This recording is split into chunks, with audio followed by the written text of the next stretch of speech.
La justicia social es una pesadilla que usa las buenas intenciones para la destrucción de los valores de una civilización libre. Frase del Premio Nobel de Economía Friedrich von Hayek.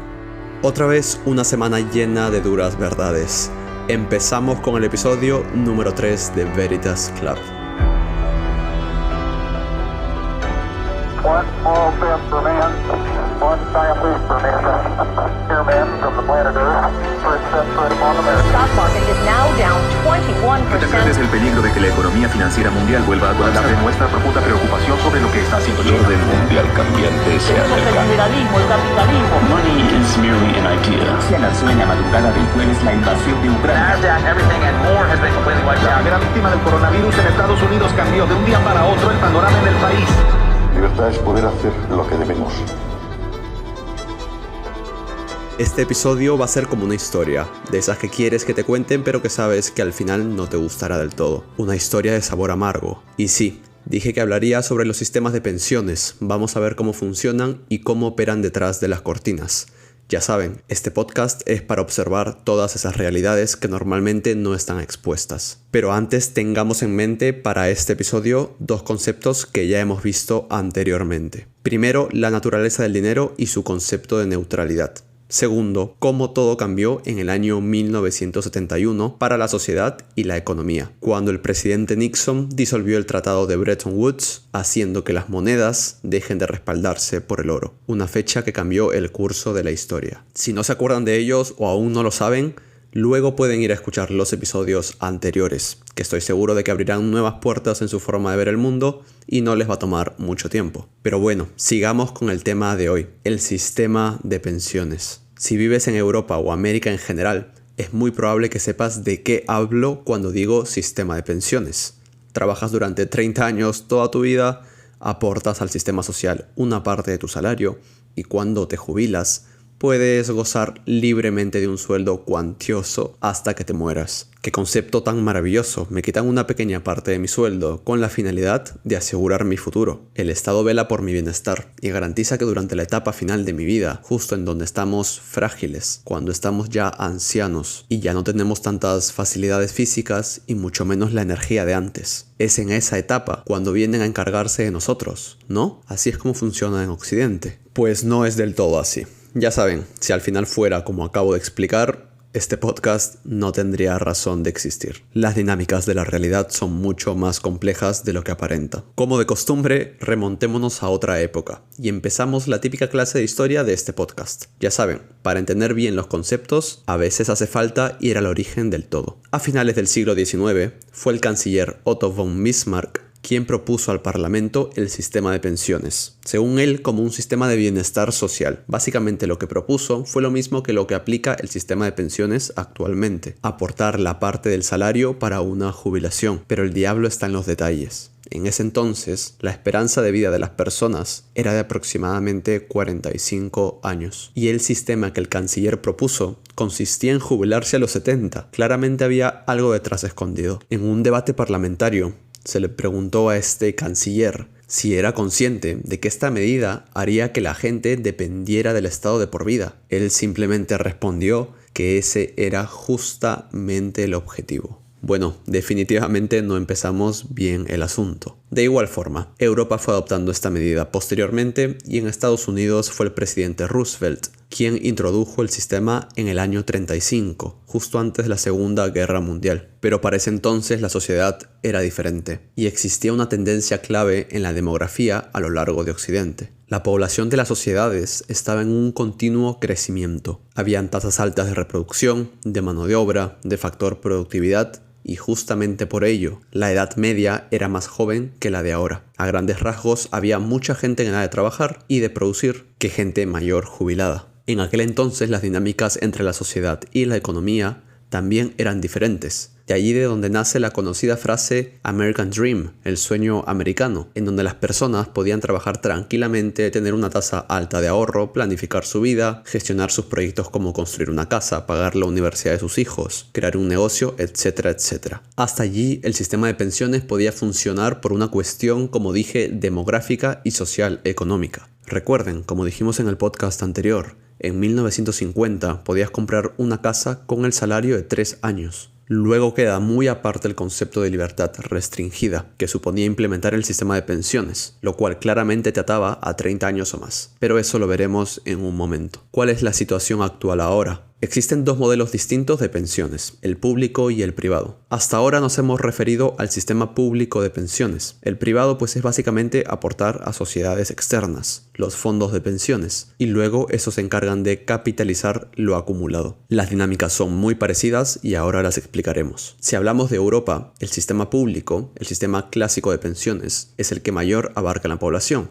el más conocido y diría yo popular. En América normalmente es mixto, entre público y privado. Bien, ¿qué pasa con el sistema público? Antes que nada, es importante tener en cuenta que, como mencioné antes, las dinámicas entre la sociedad y economía de hoy en día son completamente distintas a las que operaban cuando se implementaron las pensiones. La demografía es principalmente lo que más lleva al sistema de pensiones al borde del colapso. Ya no hay suficiente gente joven produciendo y trabajando para pagar a los jubilados. El estilo de vida y las tendencias han cambiado. Por ejemplo, Europa, como se dice, es un continente de viejos. Según datos de la OECD, en menos de 3 décadas habrá únicamente un trabajador por cada persona jubilada. El problema es que el sistema se ve en aprietos desde hace mucho antes, porque no solo una persona tiene que trabajar para mantener a un jubilado, sino que además para mantenerse a ellos mismos, para mantener a todos los funcionarios y el aparato gubernamental, y ni qué decir del resto del gasto público. En 1990, la edad promedio del viejo continente Europa era 30 años, en el 2000 de 37 y actualmente 42. En Norteamérica era de 32 años para 1990, 34 años para el 2000 y actualmente 38. Teniendo todo esto en mente, en las últimas décadas el peso y el espacio de maniobra del gobierno ha crecido sin parar. Las cifras son públicas si quieren tener una idea del gasto público. Cualquier mortal lo puede buscar. El famoso concepto de justicia social que el gobierno usa para manipular a las masas no es ni social ni justo. Peor aún con la seguridad social. Claro, suena súper seguro y súper social. ¿Quién va a tener algo en contra de ello? Pues como de costumbre, las masas, la gente está equivocada. No hay nada de seguro ni de social en ello. Nada más falso. Para que sepan, no existe ninguna garantía jurídica de que el día de mañana se eliminen las pensiones. Y tampoco es algo social, porque la mayoría de pensiones la paga la gente trabajadora y al final terminan pagando en promedio un 10% extra en pensiones a comparación de los salarios que ellos reciben. Ahora, existen dos formas en que operan las pensiones públicas: la capitalización y el reparto. Vale, la capitalización se refiere a que se invierten los fondos recaudados y se generan utilidades para los contribuyentes. Por otro lado, el reparto, como su nombre lo dice claramente, se basa simplemente en repartir. Es decir, el dinero acumulado el día de hoy por los aportantes es dado el día de hoy en forma de pensiones a los jubilados. Les pregunto, ¿cuál creen que predomina actualmente? ¿La capitalización o el reparto? Quédense con su respuesta. También es curioso cómo la mayoría de personas piensa. Tienen esta idea de que las pensiones acumuladas están ahí apiladas en un montón de billetes. Ven al sistema de pensiones como una entidad y al Estado como otra, como dos separadas. No sé quién les contó este cuento, pero el sistema de pensiones es el Estado. Todas van a las mismas arcas. Y claro, si fuera por separado, el sistema de pensiones habría quebrado hace años. Y no se quedan allí. Cuando las pensiones se invierten en carteras, ¿qué se compra? Por ejemplo, títulos de deuda del Estado. ¿Qué es esto? Pues es básicamente mecanismos de financiación a largo plazo para el Estado. Es prácticamente un bucle financiero. Solamente para aclarar, no estoy en contra de los bonos del gobierno y de los instrumentos financieros gubernamentales. Al final son productos de mercado y cada uno los puede utilizar para su propio beneficio. Pero en síntesis, si alguien hiciera esto en una empresa, todo lo que acabo de explicar, o sea, recibir dinero de un inversor para pagarle a un inversor antiguo y a la vez autofinanciarme con bonos corporativos, eso es prácticamente la definición de un esquema piramidal. Y por supuesto, meten preso a su director financiero. Si yo lo hiciera en mi empresa, primero que me voy directo a la cárcel y segundo que al final de cuentas mando a la quiebra a todos mis inversores. Bien, seguimos con las dinámicas del juego. ¿Qué es la tasa de sustitución? Es el porcentaje que supone la pensión de jubilación respecto al último sueldo de la etapa laboral. O sea, cuánto recibes en tu pensión respecto a tu último sueldo laboral. Qué coincidencia que los países más pobres de Europa como Turquía, Portugal, España, Macedonia, Italia, en donde reina la justicia y la seguridad social, tengan entre el 60 al 90%. y países más ricos como Alemania, Dinamarca, solamente llegan al 50%. ¿Y se acuerdan que hace unos minutos mencioné el tema de la libertad restringida? Pues ahora le explico. Te quitan un 30% por poner una cifra cómoda a nivel Europa. Te quitan esto durante todos los meses de tu vida laboral y no puedes ahorrar. No puedes construir un proyecto de vida. ¿Qué pasa? Que el principal motor para el desarrollo económico de una sociedad es el ahorro privado. Sin ahorro hay menos gasto y menos inversión, lo que causa menos producción y en consecuencia menor recompensa salarial. Así funciona a grandes rasgos esta cadena macroeconómica. Entonces, con las dinámicas sociales actuales, solamente se ralentiza la acumulación de capital, justamente perjudicando a los más trabajadores, lo contrario a lo que te venden. Y ya la gente no ahorra, no invierte, no piensa en largo plazo y no lo hace porque no puede. Estoy 100% seguro que si ahora mismo salgo por las calles del centro de Madrid y le pregunto a la gente cuántos meses podría vivir únicamente de sus ahorros, si es que fueran despedidos, casi ninguno llegaría a los 6 meses. Además, cumplimos 18 años y a votar todos que ya estamos grandecitos. Pero cuando decimos, oye, ya estoy grande, entonces también puedo manejar mi propio dinero. No, tranquilo. Nosotros el Estado te lo administramos, que aquí hay más seguridad y lo vamos a emplear mejor. Al final no estás tan grandecito como parece. ¿Por qué darle su dinero a una persona para que invierta, ahorre y haga una vida? No.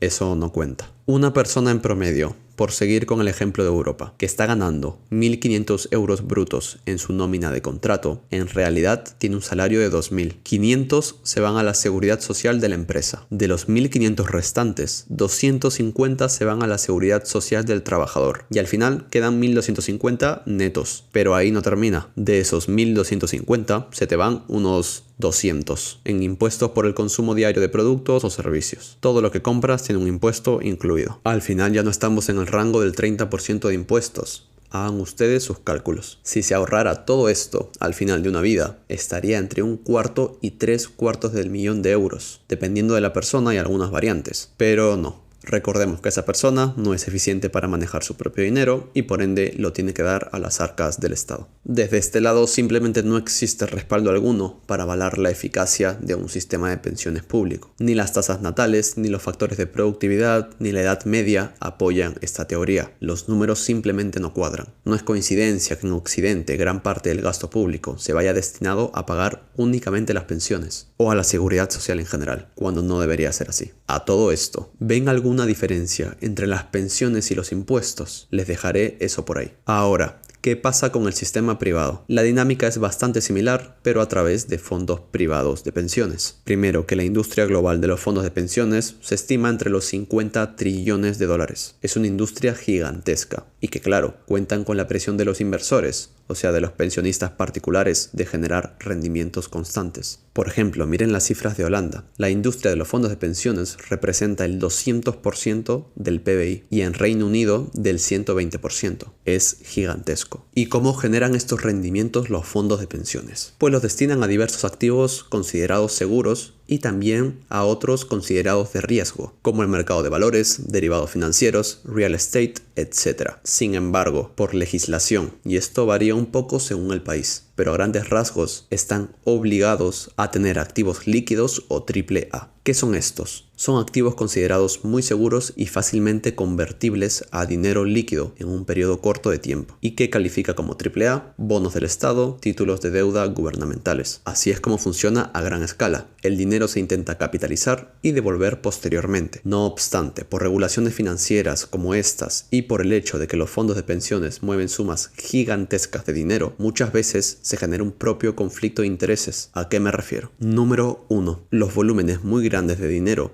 afectan al precio de compra y venta en los mercados financieros. Para los mortales, supongamos que quiero comprar una acción de Spotify y que esta cuesta $100. Pues bien, Spotify es una acción muy líquida, lo que quiere decir que el volumen de compradores y de vendedores siempre es alto. No deberías tener problemas para comprar o para vender. Ahora, compras 10 acciones a $100 cada una y por ende es una compra de $1.000. No hay problema en esto, pero ¿qué pasa cuando viene un fondo de inversiones con $1 billón?